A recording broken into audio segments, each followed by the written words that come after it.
Akong hanyoon ang bail sponsor sa pagtapon ni sa Bukol.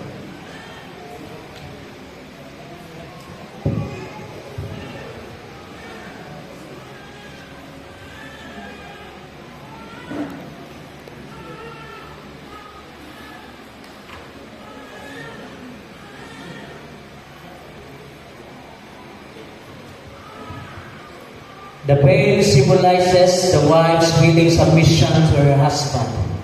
He is the head of this new family. It also symbolizes the husband's protection over his wife. Karon siya na ang defender sa iyang tapanos. Ako mong hanyoon ang board sponsor sa pagtaon ini.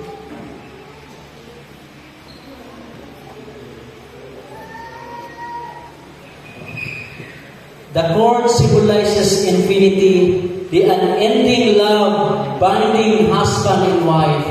Total love now pledged to each other like a strong cord that shall never be broken. Ang pulong sa Ginoo sa Ecclesiastes 4 verse 12, no one can separate except death. Karon ako akong hanyoon ang Bible bearer sa pag-hatag sa Bible.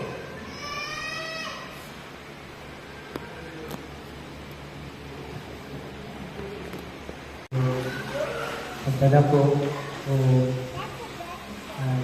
pag-igugma, I hope na sa kahapon nga live, kita na po ninyo ang inyong mga bunga sa inyong mga pagpaningkamot. I hope that you see a consignation. In my life, the fruit of your labor. Thank you so much.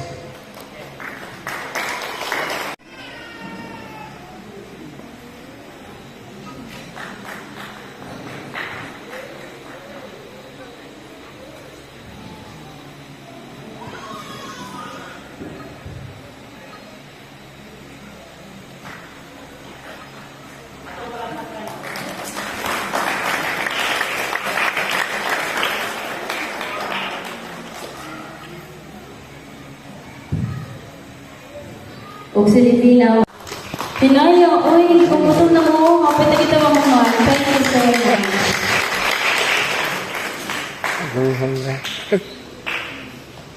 Mag-syakit pa lang.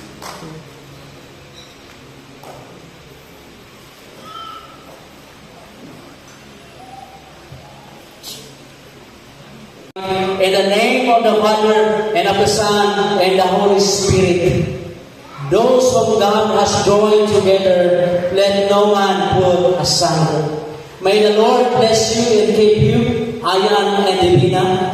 May the Lord make His face shine upon you and be gracious to you. May the Lord lift up His countenance on you and give you peace. Amen. Igsoon, mao na ni ang pinakahinam nga bahin ni maong seremonyas. Noong nga mag-atubangay kini maong kupol, atubangay imuhang hinigugma.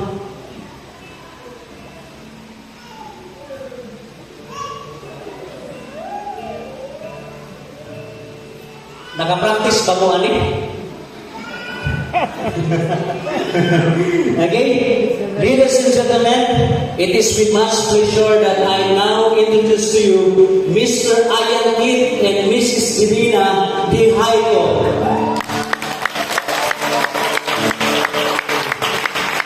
Arawan, yan. Ready na ka? Kiss the bride. You will now kiss your bride. 10 seconds for the sake of photo and videos. Alright, everybody, let's come together. Iandam ang kamera, iandam. 10, go. 10, 8, 7, 5, 4, 3, 2,